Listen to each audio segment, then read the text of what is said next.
Esto es Alza la voz. ¿Y tú por cuál derecho alza la voz? Alza tu voz. Alza tu voz. Alza tu voz. Alza tu voz.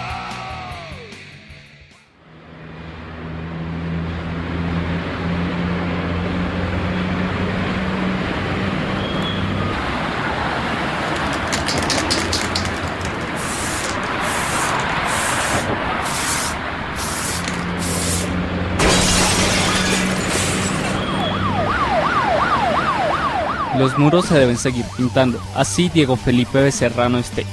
Y nosotros seguiremos alzando la voz desde los micrófonos de esta frecuencia 88.4 FM. En la esquina del palo vamos a estar. Mándanos cara dura. Y solo míranos si pasa ligero. Están las chicas torturas. Hola, nosotros somos Baluarte. y los invitamos a que no se despeguen de los 88.4 FM. Suba al aire su vecina. En Bahía Portete, Guajira. Venía otro paisano en una bicicleta y él nos paró, como ya como uno lo conoce. Y ¿usted para dónde va? Nosotros vamos para Portilla. Ustedes se dieron cuenta de lo que pasó. Hay muerto allá.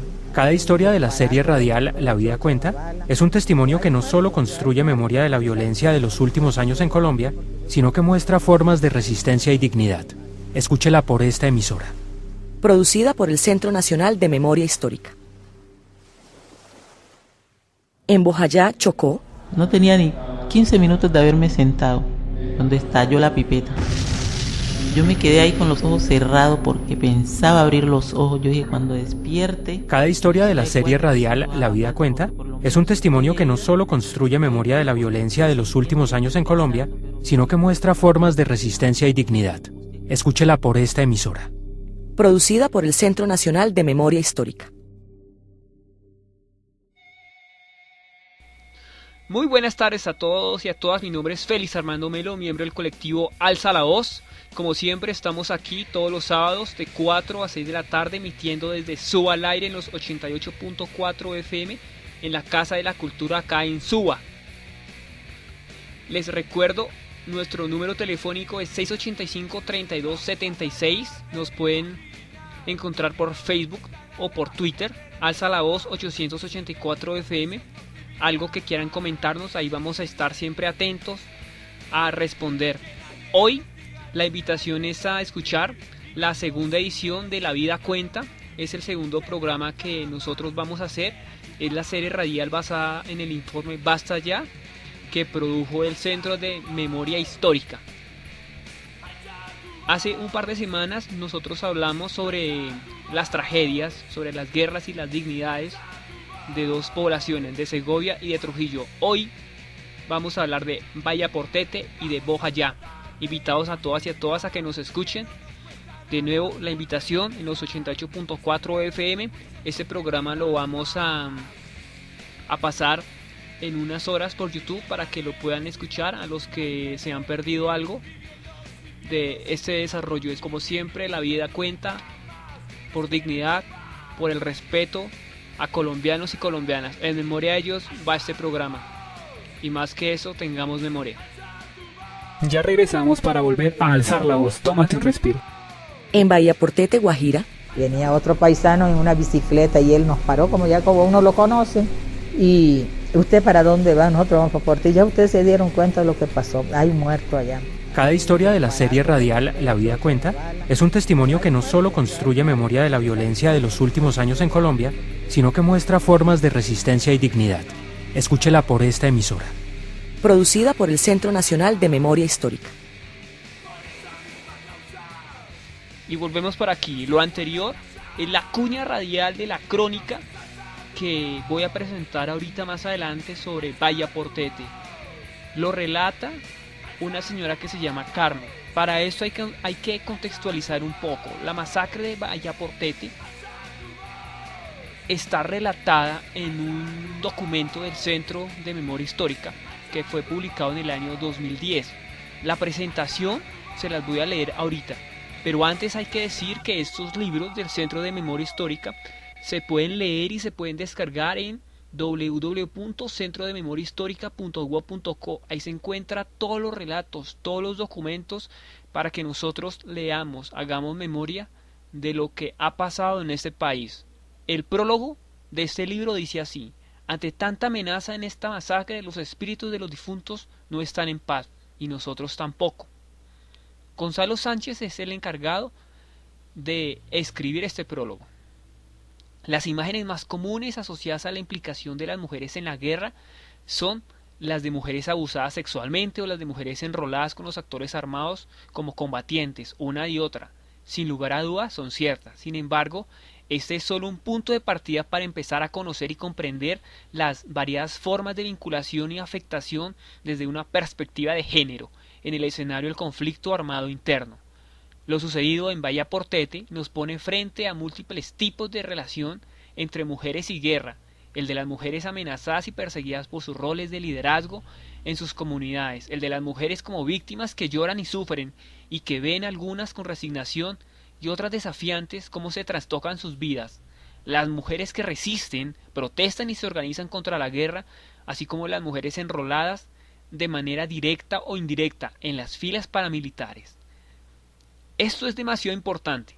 La masacre de Bahía Portete, municipio de Uribia en el Alta Guajira, fue ejecutada por un grupo de entre 40 y 50 paramilitares del autodenominado Frente contra Insurgencia Guayú, acompañado de informantes locales y de sujetos con prendas militares del ejército colombiano. ¿Qué ocurrió? Dejó al menos 6 víctimas fatales, 4 de ellas mujeres, numerosas viviendas e instalaciones destruidas y una comunidad aterrorizada. Hubo allí un premeditado ejercicio de terror y subordinación violenta que ilustra crudamente los intereses, los recursos en disputa, las estrategias y los repertorios de violencia utilizados por los paramilitares para relacionarse con la comunidad guayú en esta zona. Quiero también resaltar que cuando se lanzó ese informe en la Biblioteca Luis Ángel Arango hace un par de años, algunas personas preguntaron por qué se le rinde memoria o por qué se hace un documento donde solo hubo 6 víctimas, ya que a comparación de los otros documentos del Centro de Memoria Histórica, las víctimas son más de 30, son 40, 50 personas.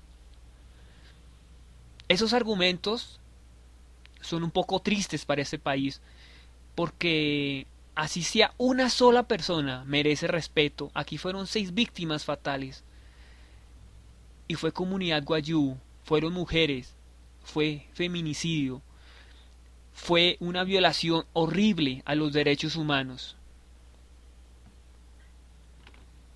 Más adelante este documento dice que la masacre de Bahía Portete ocurrió entre los días 18 y 20 de abril del año 2004, ilustra particularmente la apelación intencionada, pública y diferenciada a la violencia y la tortura sexual. ¿Qué se entiende por tortura sexual para el Centro de Memoria Histórica?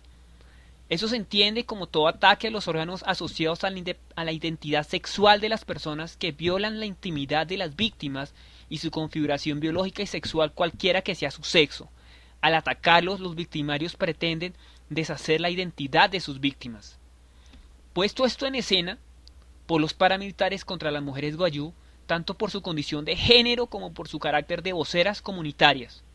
Para ahondar en esas relaciones es preciso señalar que las dinámicas de la violencia dependen desde luego de los protagonistas de la misma, de sus cálculos, de sus estructuras organizativas y de sus intereses, pero dependen también de la naturaleza y la configuración social, política y cultural preexistente en las regiones o grupos humanos sobre los cuales los actores armados ejercen la violencia.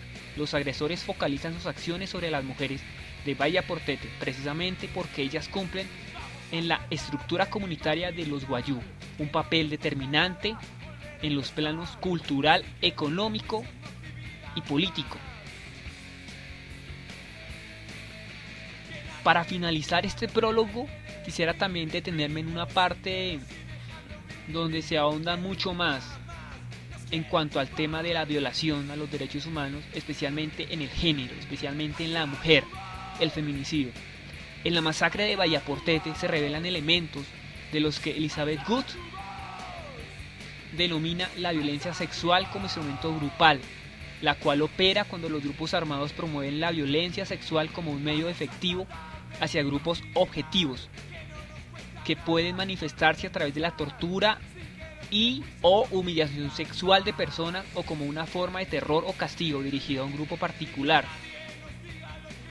Así que se puede decir que en el caso de Vallaportete, dado el carácter selectivo de las víctimas ejecutadas, es posible diferenciar al menos dos objetivos perseguidos por los paramilitares. El primero, golpear los liderazgos internos de los guayú al quebrantar los roles públicos de las mujeres, difundiendo simultáneamente el terror de arriba hacia abajo.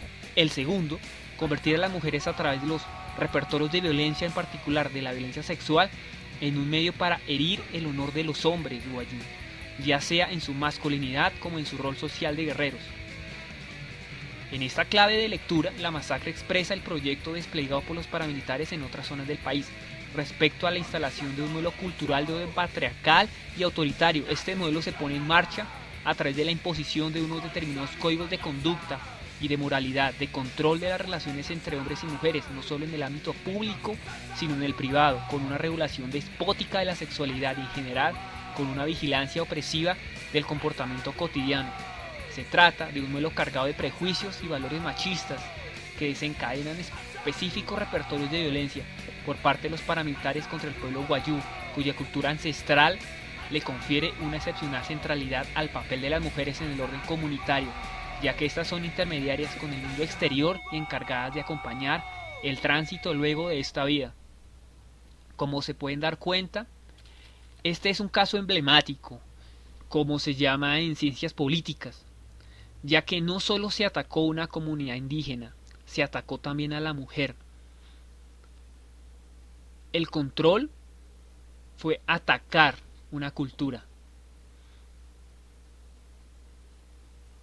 con toda una carga de valores machistas.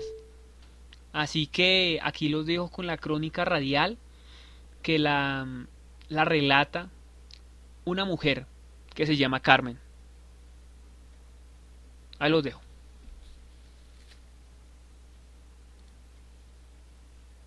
Ya regresamos para volver a alzar la voz. Tómate un respiro.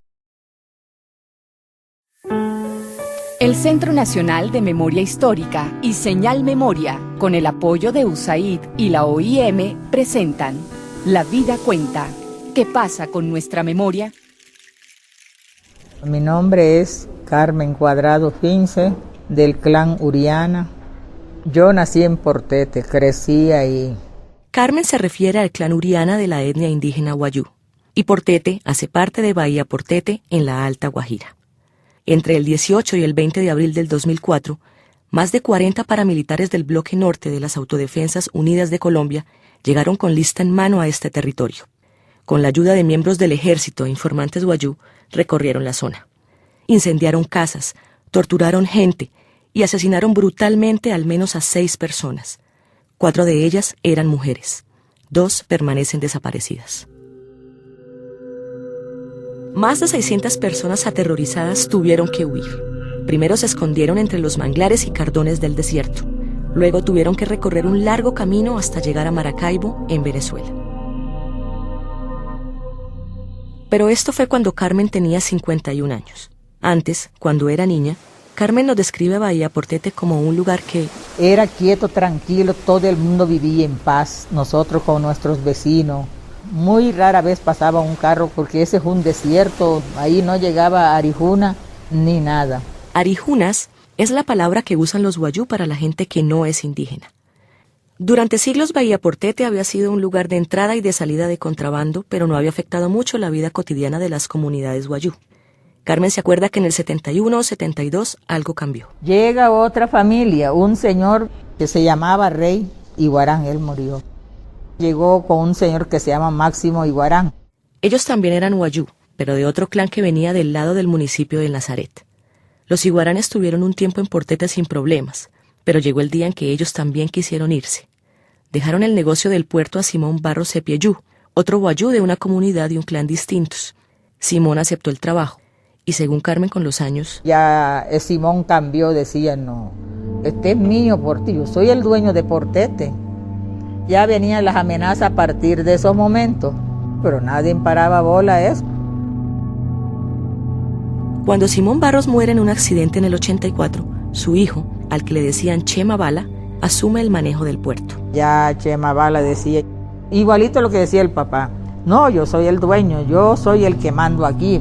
Cualquier momento mando botar a esos indios que no son nadie, yo no, porque yo estoy lleno de armamento, tengo plata, tengo no sé qué cosa.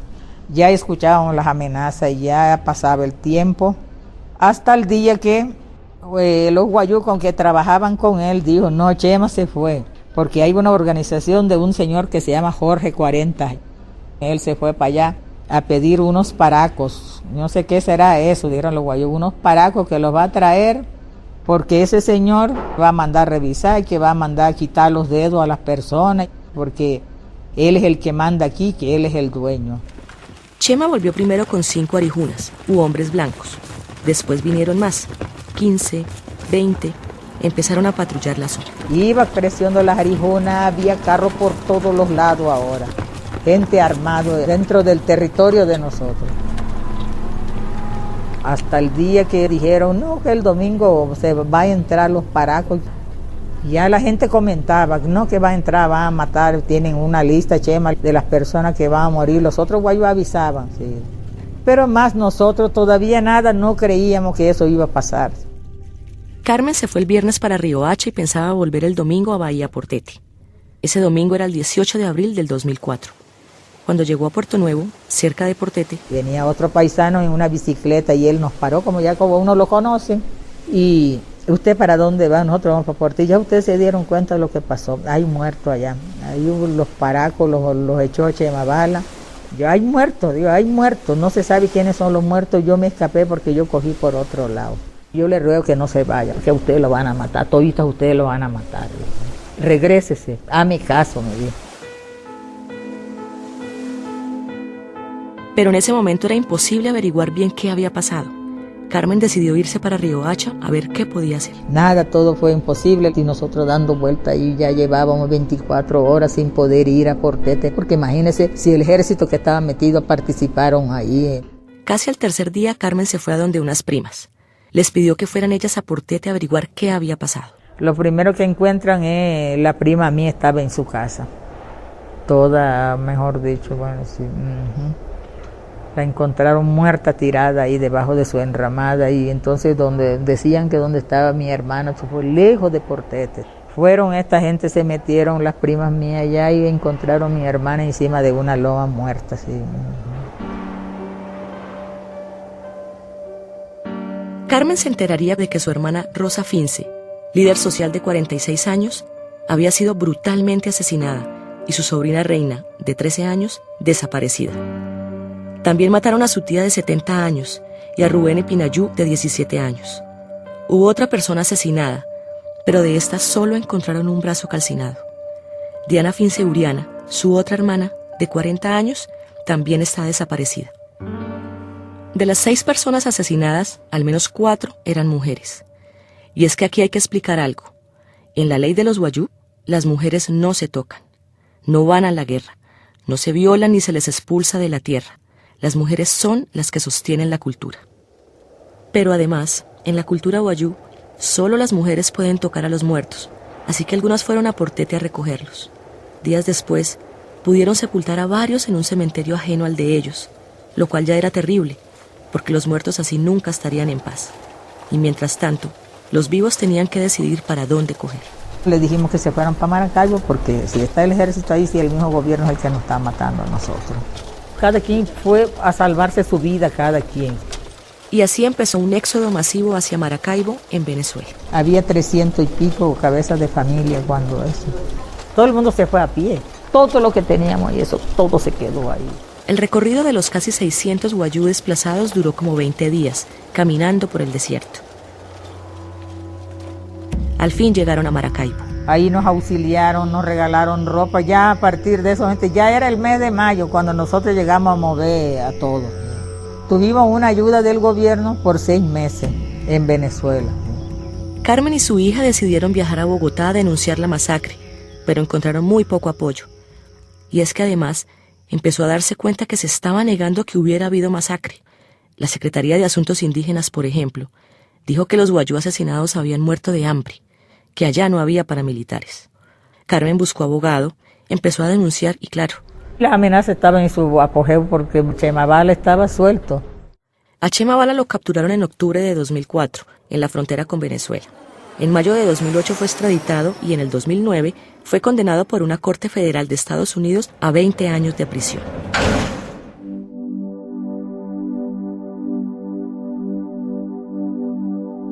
Mientras tanto, Carmen y los demás wayú se concentraron en tratar de adaptarse a esta nueva vida, lejos de su territorio ancestral. La mayoría de los wayú llevan ya 9 años refugiados en Venezuela y se dedican a oficios muy distintos a los que hacían en Portete. Los hombres que siempre vivían del pastoreo, de la pesca, salen a lavar carros, salen a hacer cualquier cosa, a limpiar alguna granja y así. Pero para los wayú su territorio es sagrado y una de las formas de resistencia y de conjurar el dolor de la masacre es regresar a Portete una vez al año para hacer un yanama, lo cual en idioma wayú significa trabajo colectivo. Hemos ido bastantes veces a Portete, ya duramos 2, 3 días, una semana, y así lo vigilamos de lejos, lo vemos, entonces arrancamos para allá. Usted lleva la manteca, me lleva el azúcar, yo llevo el arroz, tú llevas tal cosa, yo pongo el chivo allá, yo lo compro. Y lo mismo cuando dice el yanama, ya se acerca, ya a los 15 días ya estamos preparándonos, buscándonos unos con otros. Yo no voy, pero yo voy a darte 2 kilos de arroz. Yo voy y así vamos recogiendo cuando tengamos el saco, los 2 sacos de arroz, de la manteca, la harina, pan. Y con eso recogemos, entonces invitamos ya a los arijunas. Y entonces nos reunimos allá, hacemos fogata, porque los espíritus de nuestros muertos están siempre con nosotros y son los que cuidan el territorio. Hacemos recorrido en todo el territorio, al cementerio, a todos los sitios sagrados de nosotros. Y así estamos más tranquilos, porque ya como ya tenemos el contacto con el territorio, se pone contento durante los días que nosotros estamos allá. Y es que los wayú no pierden la esperanza de regresar algún día a su tierra, pero Carmen sabe que probablemente ya nada será igual para las nuevas generaciones. Todo el mundo quiere irse por Portete, sí. Pero ya las cosas cambiaron, ya no va a ser la vida de que uno vivía felizmente en Portete, ya todo cambiará.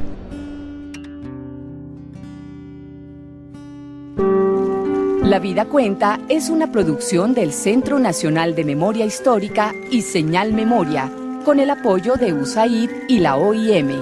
Guión, Camila Segura. Producción, César Márquez. Música, Dani Rubio. Locución, Carolina Rodríguez. Agradecemos especialmente a quienes nos narraron su historia, porque la vida cuenta. ¿Ya respiraste de nuevo? Prepárate, porque seguimos alzando la voz. Lo que resulta paradójico, de acuerdo a las conclusiones del libro de Memoria Histórica sobre la masacre en Bahía Portete, titulada Mujeres Wayú en la Mira, es que aún no ha habido una condena moral contra los hombres armados que perpetraron esos hechos trágicos, horribles para esta sociedad. Debe quedar claro que no se trata aquí de identificar los buenos y malos, sino de condiciones y tradiciones históricas de confrontación, interacción y choque de culturas, las cuales fueron abruptamente rotas.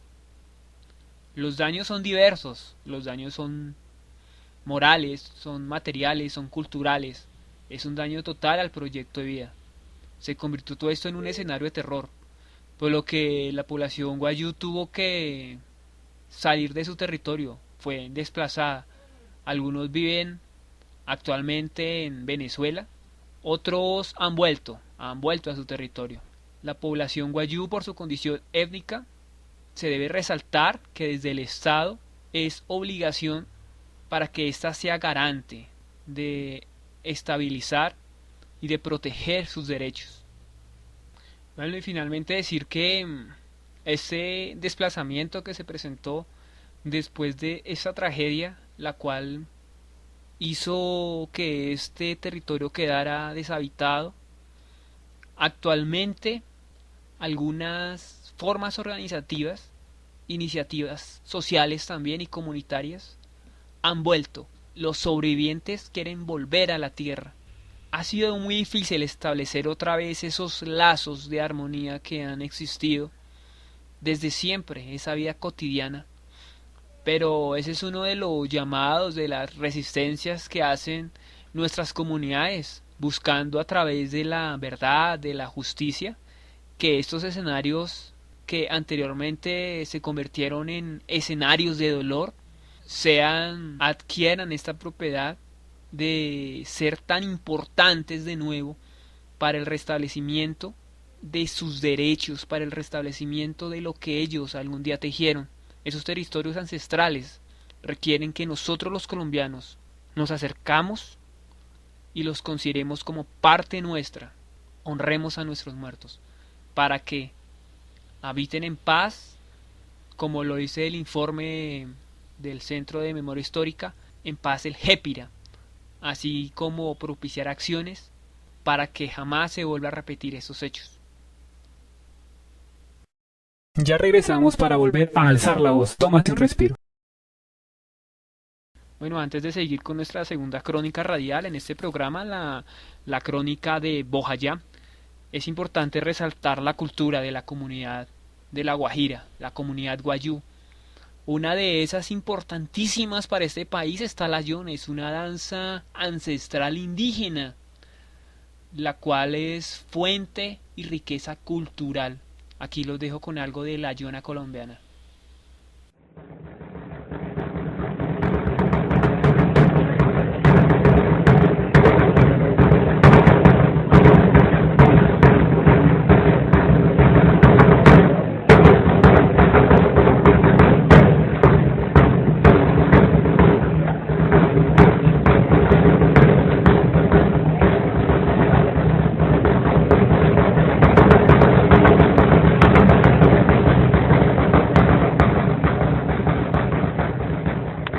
¿Ya respiraste de nuevo? Prepárate, porque seguimos alzando la voz.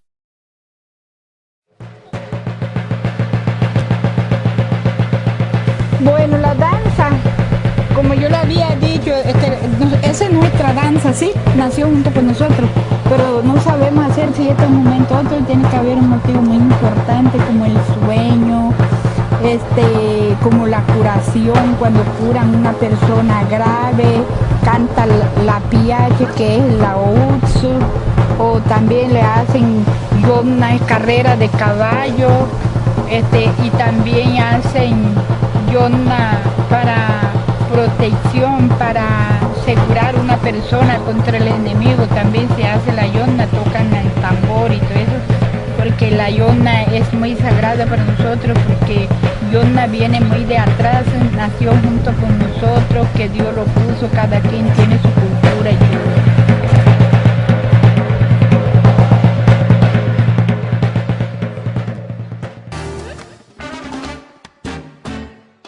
Alguna vez, Jaime Garzón, una de las mentes más agudas de este país, dijo: si ustedes los jóvenes no asumen la dirección de su propio país, nadie va a venir a salvárselo, nadie.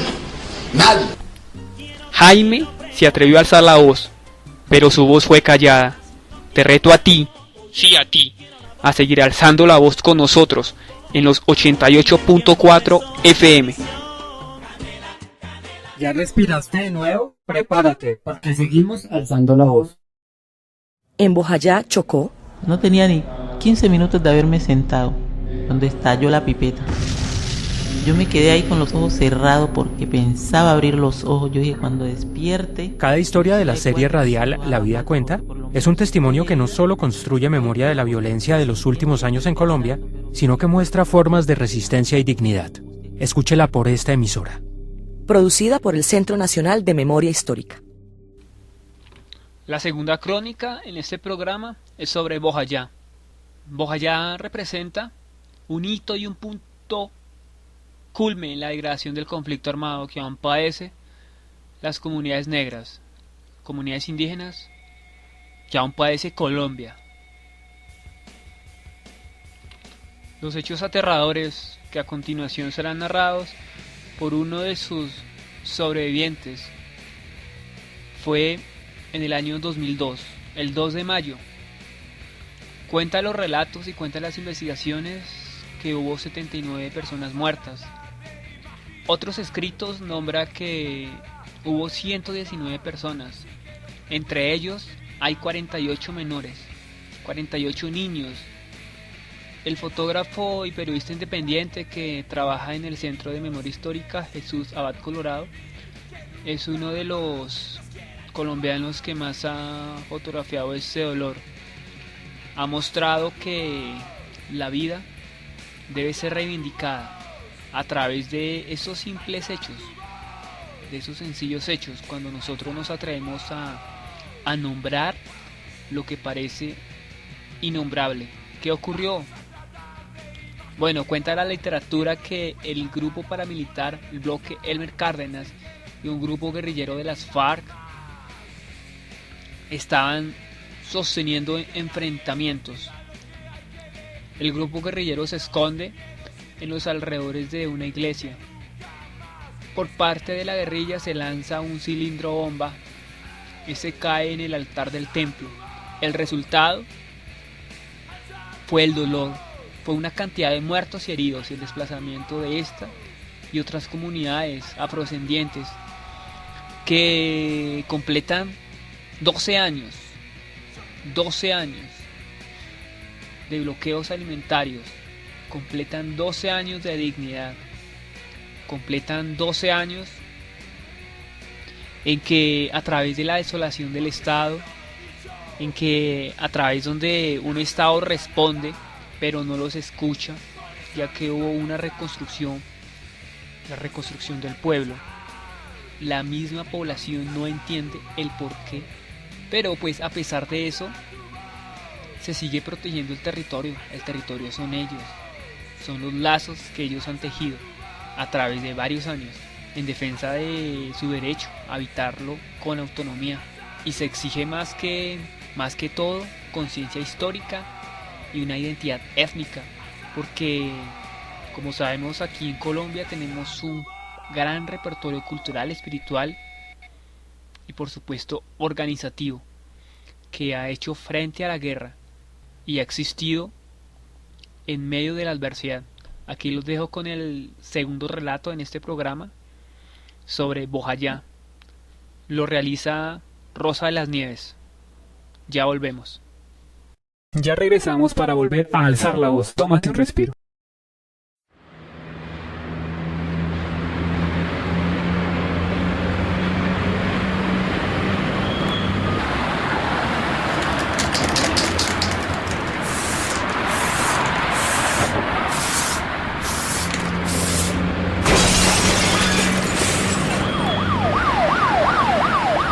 Los muros se deben seguir pintando, así Diego Felipe Becerrano esté. Y nosotros seguiremos alzando la voz desde los micrófonos de esta frecuencia 88.4 FM. En la esquina del palo vamos a estar, mandados cara dura. Y solo mírenlos si pasa ligero. Están las chicas todas. El Centro Nacional de Memoria Histórica y Señal Memoria, con el apoyo de USAID y la OIM, presentan La Vida Cuenta. ¿Qué pasa con nuestra memoria? Mi nombre es Rosa de la Nieve Mosquera Cuello. Lo que soy se lo debo a Bojayá y me desvivo por Bojayá. Rosa nació en Necoclí, en la región de Urabá. A los 7 años se mudó con su familia a Bojayá, un municipio en el departamento del Chocó, al noroeste de Colombia, en la región del Pacífico. Rosa es sobreviviente de lo que se conoce como la masacre de Bojayá, ocurrida el 2 de mayo del 2002. Ese día murieron 79 civiles, de los cuales 48 eran menores de edad. En un combate con los paramilitares, el bloque 58 de las FARC lanzó un cilindro bomba al interior de la iglesia. Ese día, Rosa estaba con más de 300 personas y sus 6 hijos refugiados en la iglesia. Rosa tiene hoy 48 años y es la mayor de 6 hermanos. Todos fueron criados en Bojayá por su abuela paterna. La relación de Rosa con ella no fue fácil, pues su abuela la maltrataba. Entonces son unos de los maltratos que uno aprende a perdonar, pero que siempre quedan secuelas. Porque cuando uno se viste y se mira, uno dice, esto me lo hizo mi abuela, ¿no? Cansada de su abuela, Rosa decidió salirse del colegio. Estaba en tercero de bachillerato. Empezó a trabajar en el restaurante que tenían en la casa y a los 18 años se fue un tiempo a trabajar al corregimiento de Carrillo. Allá quedó embarazada de su primera hija y se devolvió a vivir a Bojayá, con el que hoy es el papá de sus 6 hijos. En Bojayá tuvo varios trabajos, pero el más significativo para ella fue en el centro de salud. Porque soñaba ser una enfermera jefe o un médico. Empezó como auxiliar de boticas y con el tiempo terminó haciendo de todo. De médico, de enfermera, de auxiliar de farmacia. Pues allí aprendí demasiado, aprendí como a interactuar con la gente, a querer más a la gente.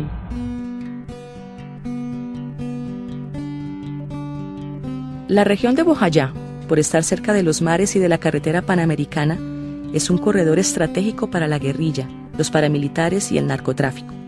El conflicto más duro empezó en Bellavista, la cabecera municipal de Bojayá, en 1997, cuando los paramilitares decidieron entrar a sacar a la guerrilla del territorio.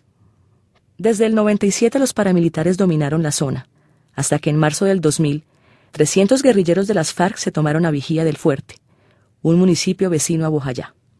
Estaban tratando de retomar el territorio. Desde octubre del 2001, varias organizaciones empezaron a alertar a las autoridades sobre los riesgos que corría la población civil de la región. Y es que todo el mundo, incluida Rosa, sabía que tarde o temprano se iban a empezar a matar. Unos días antes de la masacre, Rosa le dijo al médico: ¿será que podemos hablar? Yo le dije, yo pienso que la guerrilla se va a meter no muy lejos. Entonces, si no tenemos líquidos, no tenemos equipos, no tenemos drogas, ¿qué vamos a hacer? ¿Vamos a dejar morir la gente? Eso no es justo. Trataron de abastecerse, pero no lo lograron. Demasiada burocracia. Llegó el 1 de mayo del 2002. A las 6 de la mañana, el comandante paramilitar conocido como Camilo organizó un bote con 20 hombres para desembarcar en Vigía del Fuerte y tomarse la zona. La guerrilla atacó de vuelta e hirió de gravedad a varios de los que iban en el bote. Rosa estaba en su casa cuando un paramilitar le dijo que se fuera al centro de salud. Cuando llegó, se dio cuenta que ya había algunos paramilitares heridos. Pero pues leve, y estaba el comandante, ya se había muerto. El médico le dijo a Rosa: yo fui que la mandé a buscar porque usted sabe que usted es mi aliciente, yo sin usted no hago nada. Nos fuimos allá a urgencia y me dice: Rosa, ese es tu paciente, pero él se va a morir. Se trataba de un joven, casi un niño, de 18 años, paramilitar. Estaba mal, pero sobre todo, no tenían lo necesario para salvarlo. Si hubiera sido en Quito, en Medellín, pues el muchacho se había salvado. Pero imagínese allá, no había con qué atender a la gente. Me apretaba de las manos. Me decía: señora, no me deje morir. Señora, mi mamá no sabe dónde estoy. Señora, mi mamá no sabe dónde voy a quedar. Señora, haga algo por mí. Yo lo único que sé es que el muchacho se murió pidiéndole perdón a su madre. Son cosas que marcan a uno para toda la vida, los días que le queden encima de la tierra.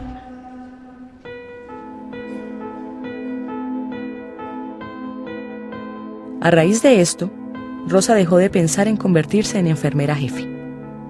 Ese 1 de mayo, Rosa se quedó en el centro de salud hasta las 5 de la tarde y se fue para su casa. A medida que avanzaba el día, los combates se hicieron más intensos. Muchos habitantes se habían ido y otros decidieron refugiarse en la iglesia. Para la mañana del día siguiente, aproximadamente 300 personas habían dormido en la iglesia, 100 en la casa cural y otros 100 en la casa de las misioneras agustinas. Todas estas casas estaban contiguas. El otro día, ya 2 de mayo, me fui para la iglesia. Se fue con sus 6 hijos y un sobrino.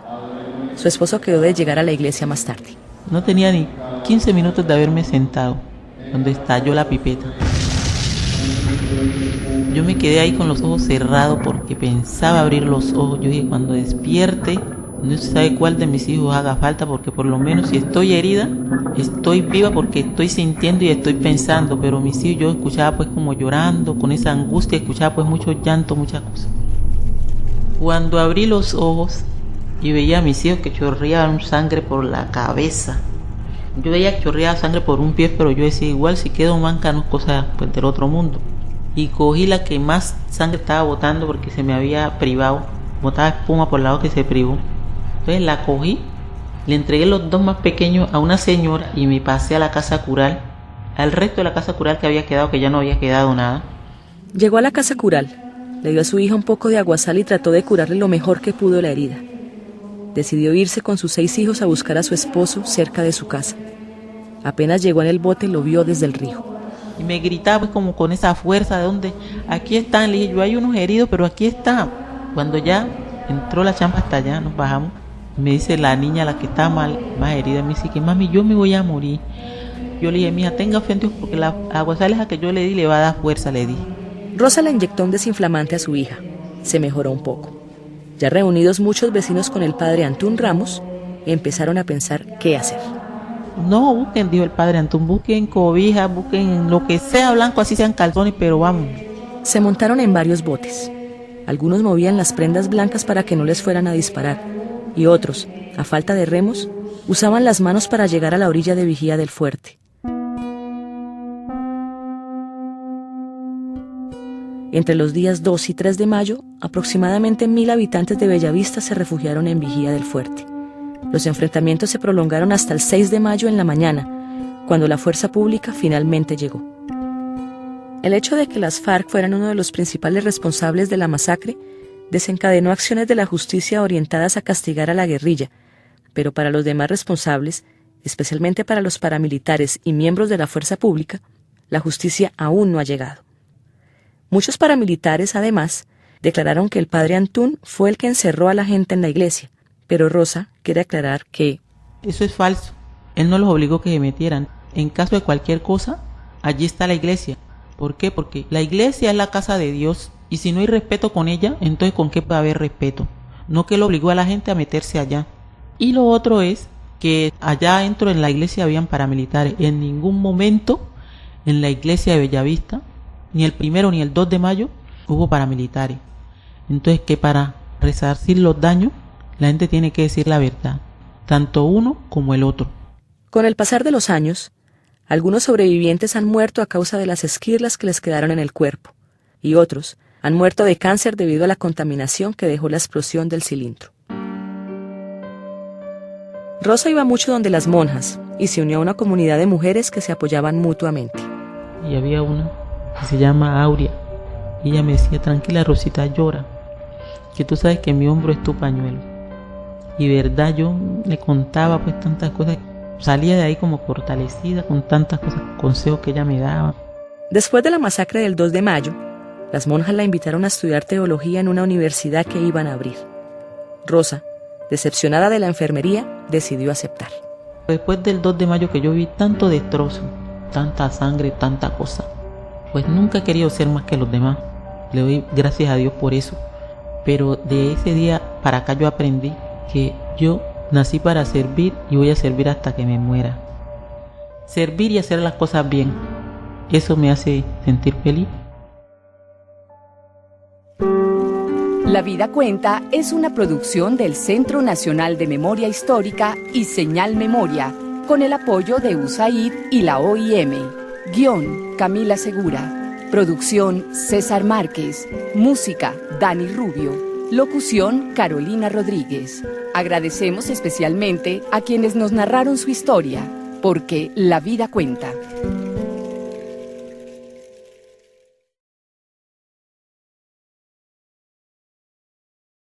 ¿Ya respiraste de nuevo? Prepárate, porque seguimos alzando la voz.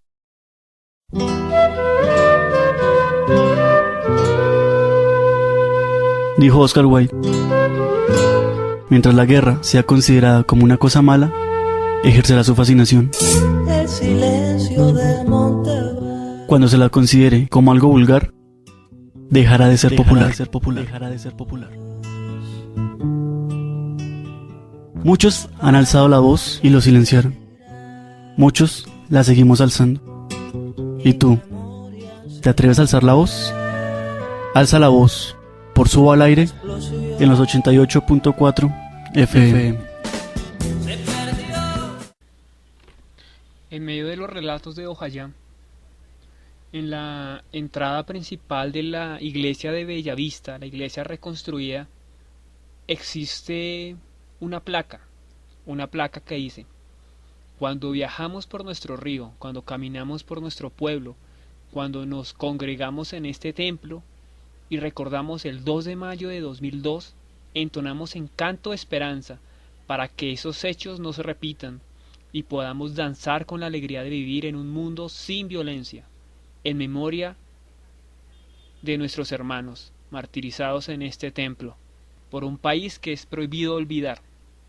Adicionalmente quisiera comentarles a ustedes que existe un cantante el cual también ha rendido homenaje a Bojayá, al igual que lo hace el anterior relato, Rosa de las Nieves, producido por el Centro de Memoria Histórica. Agradecimiento a ellos por permitirnos transmitir estos relatos de la serie radial La Vida Cuenta, basada en el informe Basta Ya. Como les iba diciendo, este cantante se llama Víctor Hugo Rodríguez, de Huapi, Cauca.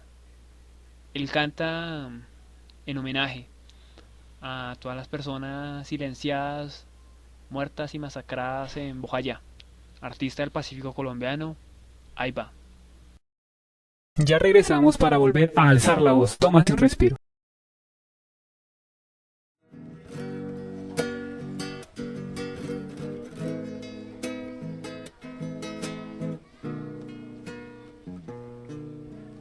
Hoy quiero expresar con sinceridad el dolor que hay en mi alma por tanta maldad. Las calles de los pueblos, el campo y la ciudad ya no respiran paz, ya no respiran paz. El deseo de poder, las ganas de gobernar, está acabando con la gente. Hoy recuerdo a Bojayá, destrozaron inocentes, los mataron sin piedad, destruyeron sus escuelas y acabaron con su paz. ¿Dónde está? ¿Dónde está el derecho a la vida para la humanidad? ¿Dónde están? ¿Dónde están los que hablan de justicia pero siembran la maldad? Ay, ¿dónde están? Ay, ¿dónde están? Ay, ¿dónde están?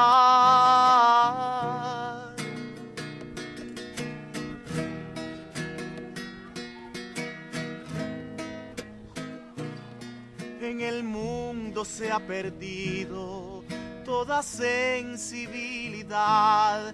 Creen que al derramar la sangre las cosas se arreglarán. Te secuestran sin motivos, te privan de libertad.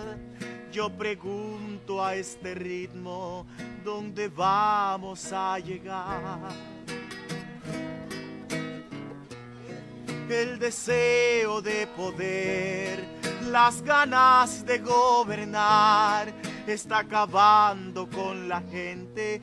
Hoy recuerdo a Bojayá, destrozaron inocentes y los mataron sin piedad, destruyeron sus escuelas y acabaron con su paz.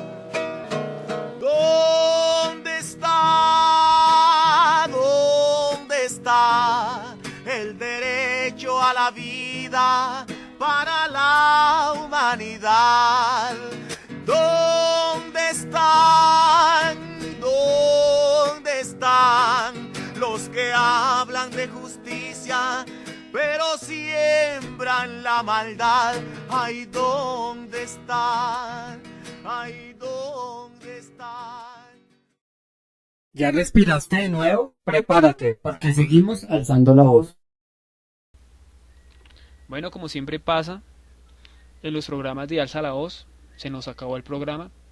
Muchísimas gracias al Centro de Memoria Histórica por habernos permitido transmitir la serie radial basada en el informe Basta Ya. Esta es la segunda entrega.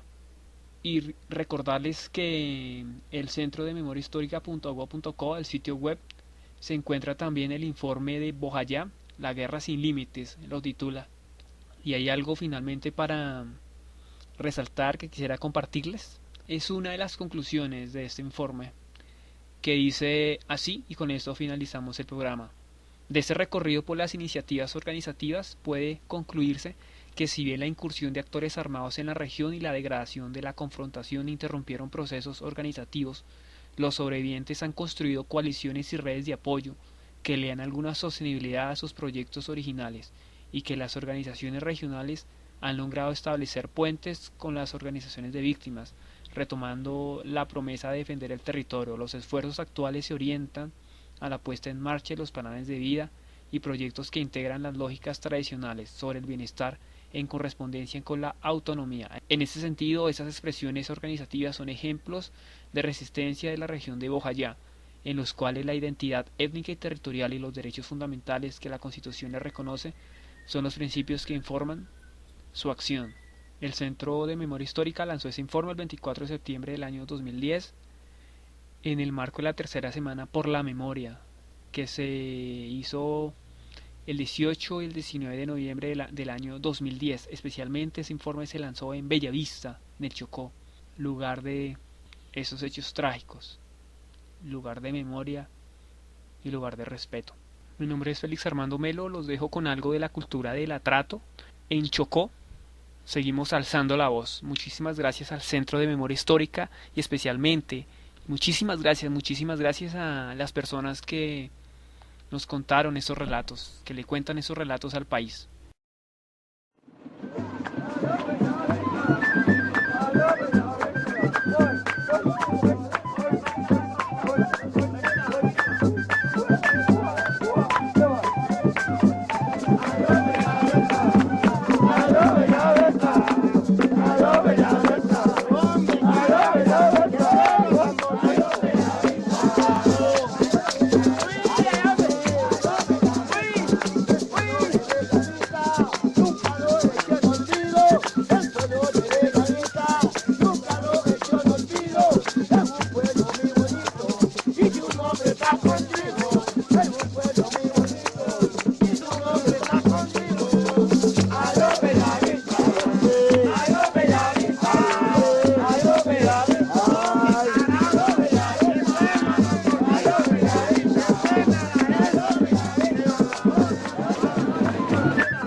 Ya regresamos para volver a alzar la voz. Tómate un respiro.